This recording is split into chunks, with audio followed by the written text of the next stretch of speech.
A profissão é a centralidade da Ordem dos Engenheiros e é nesse contexto que entrevistamos hoje o bastonário, o engenheiro Fernando Almeida Santos, para melhor compreendermos as recentes alterações introduzidas pela Ordem ao nível da emissão das declarações de responsabilidade profissional e do seguro de responsabilidade civil profissional. Sr. Bastonário, muito obrigado pela sua disponibilidade em conceder-nos esta entrevista à Engénio e ao ETV. Eu proponho que comecemos pelo Valore, até para melhor enquadrarmos os restantes temas. A criação do Valore e do Currículo Vitae Certificado é referido geralmente pelo Sr. Bastonário, e estou a citar, como uma salvaguarda da profissão e um atestado de segurança para o engenheiro. Em termos práticos, como é que se materializa o Currículo Vitae Certificado e que mais-valias acarreta para o engenheiro? Ora, muito obrigado. Quero começar por cumprimentar os membros da Ordem dos Engenheiros, o Nuno Tomás, nosso diretor de Engénio, e da OETV, órgão que tenho, órgãos internos que tenho o gosto de interagir. Relativamente à questão do Valoré, eu queria ir mais longe do que só chamar-lhe Valoré. Valoré é um dos andares daquilo que nós chamamos PEP, que é o Plano Estratégico da Profissão de Engenheiro. E o último andar é realmente o Currículo Vitae Certificado. Nós temos, podemos chamar-lhe de primeiro andar, porque o resto são a existência da Ordem dos Engenheiros e a essência da profissão, e saber onde é que estamos, e os nossos membros, etc.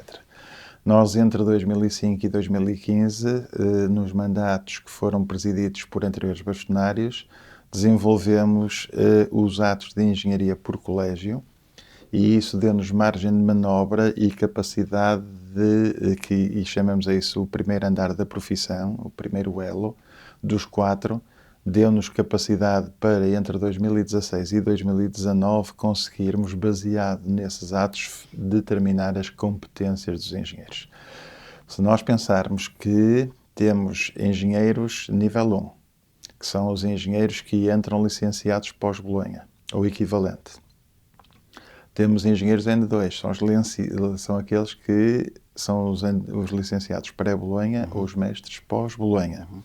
E ao longo do percurso temos membros séniores em função do desempenho e reconhecimento profissional.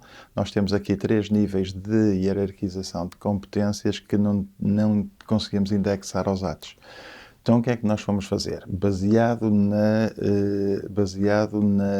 hierarquização, no nivelamento, na categorização, em complexidade, em 4 níveis, naquilo que já existe de forma regulada para a construção, convidamos os colégios todos a fazer, através do seu critério, 4 níveis de complexidade. E esses 4 níveis de complexidade, encaixá-los nos 3 níveis profissionais que nós temos. Nível 1, nível 2 e sénior. Em alguns casos, a complexidade 4 do ato é tão simples que o N1, o nível 1, pode fazer a complexidade 4 de alguns atos. Portanto, isto não é em escada. Isso tem um trabalho muito, muito grande entre 2016 e 2019, mas permitiu-nos, quer nos atos regulados, que já estavam na lei, quer nos atos não regulados por trabalho interno da Ordem dos Engenheiros, criar um nível de complexidade e de competências indexado aos atos de engenharia. E, portanto, completamos o segundo andar. O completar o segundo andar só foi possível consolidar com um regulamento de atos e competências que foi homologado pela tutela em 2024, depois da saída do Estatuto de 2024. E aí já com 17 colégios, que nós, entretanto, criamos 5 colégios, e, portanto, nós temos tudo montado para todo o tipo de atos e para todos os colégios de atos e competências na Ordem dos Engenheiros. Foi o grande arrumar da casa do ponto de vista profissional que nos permite depois chegar a outra dimensão. Se um membro quer ser reconhecido pela Ordem no exercício de um determinado ato, então nós podemos fazê-lo mesmo que não seja um ato, eu diria, regulado. Ou seja, em vez daquela velha história de alguns membros andarem a dizer por desconhecimento que eu só estou na Ordem porque sou obrigado, e outros dizerem eu estou na Ordem, mas a Ordem não serve para nada, se dedicarem um bocadinho a perceber o que é que a Ordem pode significar para a sua profissão e para a sua valorização, certamente que mudam a interpretação da Ordem dos Engenheiros, e quando nós explicamos isso a algumas dessas pessoas que em determinado tipo de conferências ou em circunstâncias mais próximas dizem esse tipo de coisas, conseguem ficar imediatamente convencidos que estão a dizer um disparate. E, portanto, mas isto não chega por aqui. Então a nossa pergunta foi: o que é que nós podemos fazer para que estas pessoas, para que estes nossos membros, ou para que outros membros que até nem estão na Ordem, digam precisamente o contrário? No fundo é, se não estivessem obrigados a estar na Ordem, o que é que nós podemos fazer para que as pessoas dissessem a Ordem serve para isto? No fundo, como é que são valorizados? Obviamente. Então, se a centralidade é a profissão e se nós temos que reconhecer o exercício profissional do engenheiro, como é que nós vamos criar um sistema que valorize os engenheiros? E então começamos de cima para baixo. Temos de ter um currículo vitae certificado que crie transparência e confiança pública à sociedade, em que numa contratação pública não baste que o engenheiro apresente um currículo porque vai muitas vezes inventá-lo, e se calhar quem está a ouvir isto pode dizer: pois vão-me limitar a mim o meu exercício do currículo. Se calhar, do ponto de vista meramente especulativo, sim, mas é preciso perceber que se calhar há mais 6 candidatos além dele que também vão mudá-lo e que se calhar vão melhorá-lo comparativamente ao seu. Garante transparência. Transparência, é um currículo hermético, confiança pública, responsabilidade social, soluções para a sociedade e, portanto, aquilo que vai acontecer, e isso é para ser trabalhado até 2028, é que nós vamos criar um currículo vitae certificado que depois a sociedade pode adquirir ou não. As infraestruturas de Portugal, os municípios, nos seus concursos públicos, podem pedir o currículo vitae certificado pela sua associação profissional. Nós estamos a fazer o nosso trabalho, que é criar confiança pública e defesa do engenheiro perante a sociedade. E uma maior responsabilidade para o destinatário dos serviços do engenheiro, porque há essa transparência, como aqui já foi dito. Este é o quarto andar, não está atingido. O terceiro andar, que sim já está atingido, é a preparação em função dos atos e das competências de um sistema de valorização do engenheiro ao longo da vida. E o sistema de valorização do engenheiro ao longo da vida tem várias componentes. Tem formação base, escolar, universitária, politécnica, tem a experiência continuada ou a experiência específica, que é para ir para o currículo, depois em acumulado, tem outras ações, formações, publicações, textos, palestras, conferências, estudos, pareceres, etc. Também conta. E tem um último grau, que é o grau de gestão na engenharia, que é aqueles engenheiros que, tendo uma empresa de engenharia, por exemplo, e sendo engenheiros e potenciando o crescimento de outros engenheiros no exercício da engenharia, sob o nosso ponto de vista, também estão a ter um exercício profissional e, portanto, também devem ser valorizados como profissionais. E depois há outra componente de notoriedade e de interação com a Ordem dos Engenheiros, que apesar de valorizada à parte, não entra para a dimensão profissional. Isto permitiu que fechássemos o terceiro andar, que é onde já estamos, e começamos a trabalhar no último mandato, até 2025, até a final do ano que passou, e já estamos a trabalhar na questão do último andar, que é o currículo vitae certificado, que queremos deixar pronto, não para o mercado, mas pronto para ser aplicado. A partir de meados de 2028 está em fase, que eu digo, experimental. Eu até digo até 31 de dezembro de 2027 nós temos isto pronto. E, portanto, depois temos de fazer o nosso lobby, e o lobby é construtivo, o networking, para que instituições privadas e do Estado venham a adquirir paulatinamente esse nosso sistema de credibilidade. Eu quero dizer que este sistema é absolutamente pioneiro no mundo. Não há nenhum sítio no mundo que tenha qualquer tipo de sistema parecido na engenharia. Muito longe estão disso. As únicas coisas que se aproximam de alguns campos desse sistema de valorização, mas de forma ténue, é o sistema de ART, da Anotação Registada Técnica do Brasil, mas só para as questões de exercício específico, está longe da experiência, da formação, etc. E o sistema de formação contínua na engenharia de Itália, que realmente é sofisticado, mas é uma questão que está ligada à formação, falta tudo o resto. Integrar tudo isto num sistema que até já está patenteado por nós e que envolve todos os engenheiros de forma equitativa e de todas as especialidades, é realmente um trabalho que, além de ter sido muito digno e que envolveu todos os colégios da Ordem dos Engenheiros, dá uma dimensão nacional e internacional à Ordem ainda superior. E agora é preciso que os nossos membros também o percebam, que adiram, porque isto não tem custos e é uma mais-valia a prazo para eles próprios, para nós enquanto instituição Ordem dos Engenheiros e para a sociedade no geral. É um trabalho complexo de engenharia. Passemos para a questão da emissão das declarações de responsabilidade profissional, até porque também está relacionado com o Valore. Eu perguntava-lhe o que é que motivou as recentes alterações introduzidas ao regime da emissão das declarações de responsabilidade profissional. Quais são as principais mudanças que identifica aos procedimentos de emissão destas declarações? Ora bem, no meio disto tudo, nós, para valorizarmos o engenheiro e para conseguirmos ter que o seu desempenho específico do dia a dia no seu currículo vitae, temos que saber o que os engenheiros andam a fazer, ou eles próprios para o currículo têm que mostrar aquilo que andam a fazer. Quando preenchem um currículo, não preenchem um currículo a dizer, se for da construção, diretor de obra e fica lá diretor de obra de 2005 a 2010. Não. Tem que dizer que obras é que fez e, portanto, vai especificar. Aquilo que nós estamos a fazer com as declarações é que, a partir do momento em que temos atos regulados, neste caso, ou não regulados, a partir do momento em que temos competências e a partir do momento que temos um sistema de valorização do engenheiro, nós conseguimos emanar declarações não inespecíficas, mas específicas e, em função da complexidade do trabalho que o engenheiro vai fazer, conseguimos determinar qual é o grau de complexidade, se pode ser um N1 a fazer, se pode ser um N2 ou se pode ser um sénior.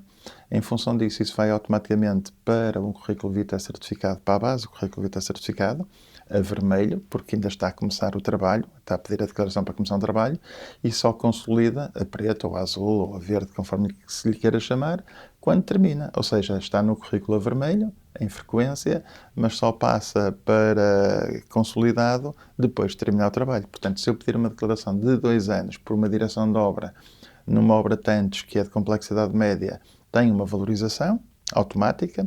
Essa valorização é uma valorização interna, mas que é equitativa para todos os membros. Se me perguntarem como é que eu preencho o currículo anterior, o currículo anterior por declaração de compromisso de honra e por preenchimento de campos fica feito e o currículo preenchível é a partir de 1 de janeiro de 2026. E, portanto, temos este sistema montado e para isso precisamos de declarações específicas. Além de precisarmos de declarações específicas para isto, não é menos verdade que mesmo que não tivéssemos este sistema, as declarações teriam que ser específicas desde a saída do nosso Estatuto de 2024, porque o Estatuto no reconhecimento do exercício profissional e os regulamentos internos obrigam a que as declarações de reconhecimento de exercício profissional determinem o que é que o engenheiro se propõe fazer.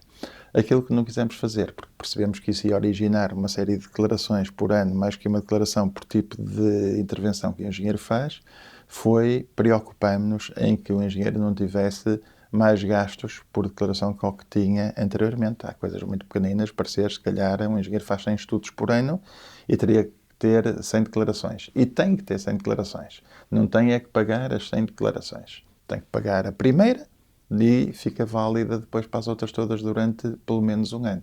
Vantagem no meio disto tudo, depois à volta, é, além de ir para o currículo, além de consolidarmos o que nós, engenheiros, andamos a fazer para nós próprios e para a sociedade, tem ainda a vantagem de depois salvaguarda de sua responsabilidade civil, profissional, etc., que podemos falar mais adiante, mas como eu dizia, independentemente de termos ou não este sistema que só responde àquilo a que nos propusemos, teríamos sempre e em qualquer circunstância, por força de lei, de termos declarações específicas. O que não queremos é carregar os membros de mais custos. Há mais burocracia? Há para os membros, mas também há para nós. Também temos que gerar muito mais informação. Também temos que montar isto tudo e desengane-se quem pense que a desmaterialização é mais barata que o papel. Não é. É mais prática, é mais cognitiva, é mais interativa, basta trabalharmos à distância de um clique para termos muita coisa que a ordem de antes só dava fisicamente, mas é muito mais caro para nós. Eu queria perguntar-lhe muito abertamente, isto facilita ou complica, pelo menos numa fase inicial, a vida ou a percepção que os engenheiros terão sobre esta questão? Pelo menos faz sentir aos engenheiros que a ordem existe e que está a trabalhar para eles, goste-se ou não. Acho que há muita gente que tem resistência à mudança, há muita gente que, mesmo que se lhe seja explicado o alcance, individualizam muito e particularizam as coisas, não conseguem ver isto de forma coletiva nem para a sociedade, só conseguem olhar para si próprios. Há membros assim, não são muitos, mas há sempre reativos. Mas a verdade é que a direção da Ordem é soberana neste aspecto, foi elegida pela maioria dos membros e nós estamos aqui para trabalhar para os membros, para a sociedade e para a engenharia portuguesa e, portanto, é esta a nossa visão sobre a profissão e cabe-nos trabalhar para isso. Não estamos aqui para fingir que estamos a ocupar cargos, estamos longe disso, estamos para deixar legado, para fazer coisas, para melhorar a engenharia portuguesa e eu não tenho a mínima dúvida, diria quase em convicção e com muito orgulho para Portugal, que a Ordem dos Engenheiros, se não é a associação profissional nacional com mais expressão internacional, anda lá perto. Deixe-me colocar-lhe aqui um exemplo prático. Vamos imaginar um engenheiro civil, diretor de obra, uma obra, enfim, uma duração prevista de 3 anos, com um investimento estimado de 10 milhões de euros e que seja responsável por várias áreas, esse engenheiro. Quantas declarações é que ele necessita? Qual a validade da declaração? Como é que se efetiva este pedido? Enfim, para que os nossos membros tenham... Isso é uma pergunta mais administrativa, mas eu tenho pleno conhecimento disto porque esse sistema foi idealizado sob minha alçada de gestão.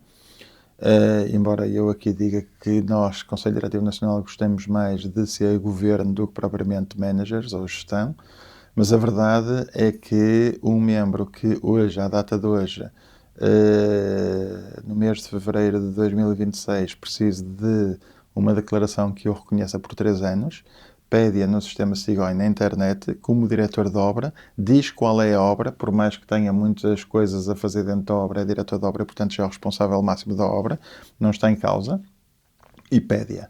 Ao pedir, se pedir por 3 anos, o que é que vai acontecer? Paga os 3 anos da declaração, portanto o 10% do valor da cota vezes 3, é assim que está determinado, fica com reconhecimento por esses 3 anos, desde que cumpra, a partir do próximo ano, com as suas obrigações para com a ordem. Ou seja, essa declaração de 3 anos é válida por 3 anos, se em 2027, em 2028 e no início de 2029, o membro tiver o cuidado de pagar as cotas, porque senão cai isso e cai o seguro de responsabilidade civil. Com essa declaração, aquilo que ele especifica vai automaticamente para o currículo vitae certificado do membro, lá está, a vermelho, ou seja, está em exercício durante esses 3 anos, só consolida quando terminar o trabalho, é assim que vai para o currículo, até agora diz, estou a fazer, quando terminar diz, se fiz, é assim, no fundo é isto, e essa declaração confere ao membro anualmente, por isso é que é importante ter as responsabilidades para com a nossa ordem em dia, nossa, de vossa, confere um seguro de responsabilidade civil profissional, que em alguns casos é obrigatório, noutros não, a custo zero, ou seja, está incluído, e que cobre, se for um membro, uma obra de 10 milhões tem que ser claramente membro sénior, portanto eu não tenho dúvidas, só pode ser reconhecido como membro sénior para uma obra dessa dimensão, e portanto, sendo membro sénior, tem uma cobertura de seguro de 100 mil euros ano. 100 mil euros ano, se nós formos ao mercado comprar um seguro desses, custa no mínimo à volta de 200 euros. Só isso paga a cota.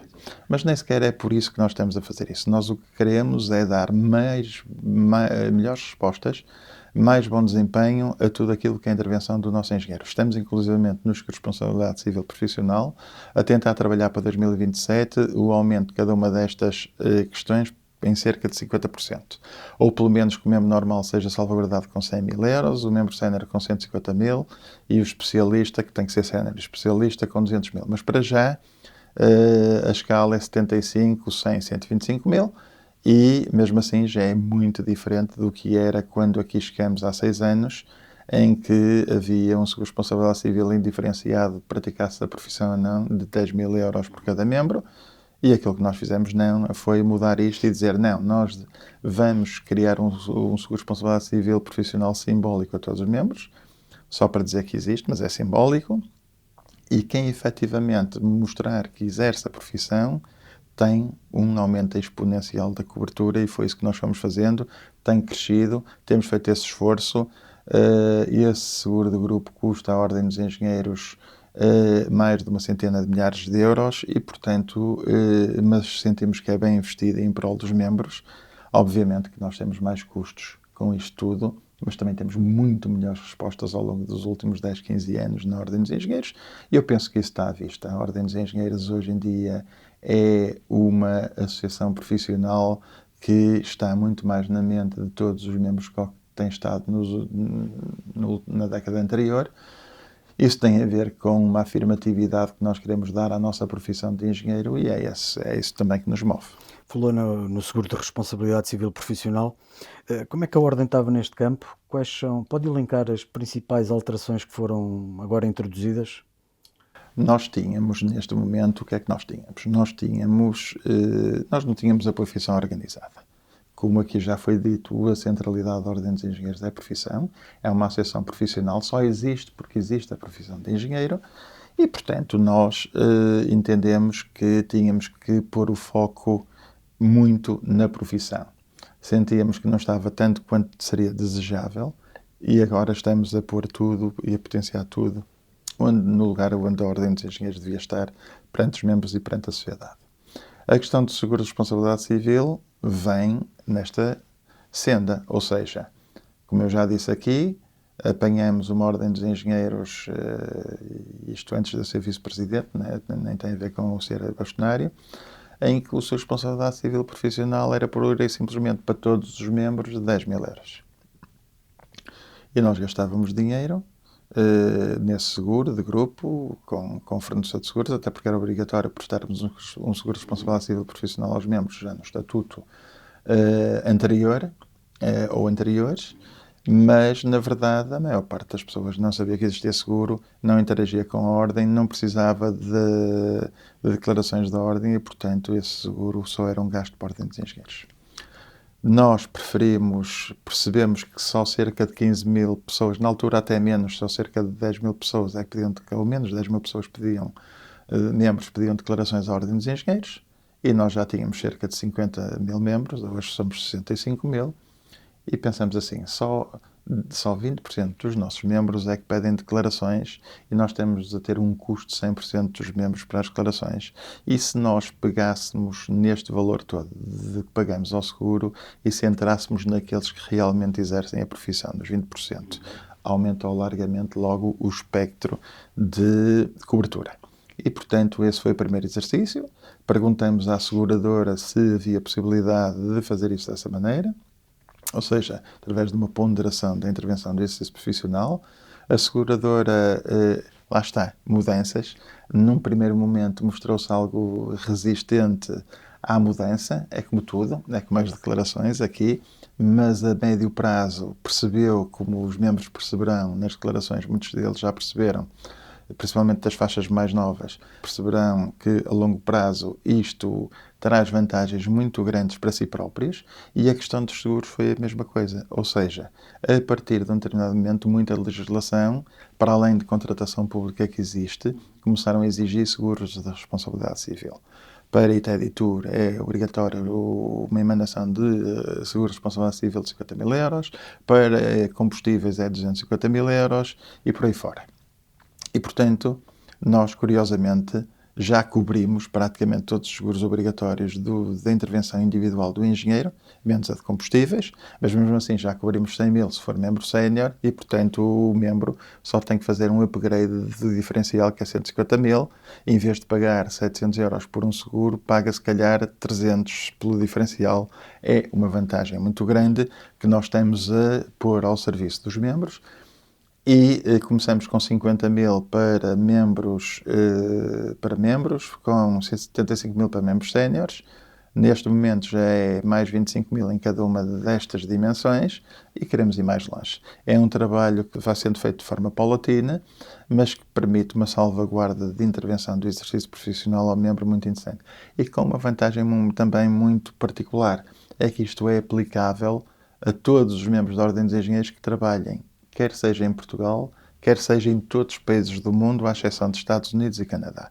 E, portanto, se nós estamos momentaneamente na Alemanha, na Itália, no Brasil, este seguro cobre o exercício profissional desses membros em termos de responsabilidade civil nesses países. E, portanto, acho que não sei que poderíamos fazer melhor neste momento, para além do que temos vindo a fazer. É um trabalho que demora, por isso tinha que aparecer no dia 1 de janeiro, porque tem que coincidir com o ano civil. Nós gostávamos que tivesse aparecido no dia 1 de janeiro de 2025, não foi possível por questões de programação, questões de contratação interna para um programa que acople à base de dados da Ordem dos Engenheiros, etc.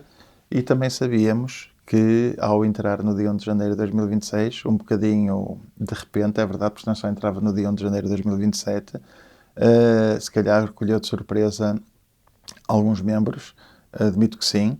Nesse aspecto nós poderíamos ter comunicado um bocadinho melhor, há que fazer aqui meia-culpa, mas eu penso que a solução da questão compensa muito de algumas lacunas de comunicação que tivemos neste processo, que até nem é normal e que agora estamos a corrigir.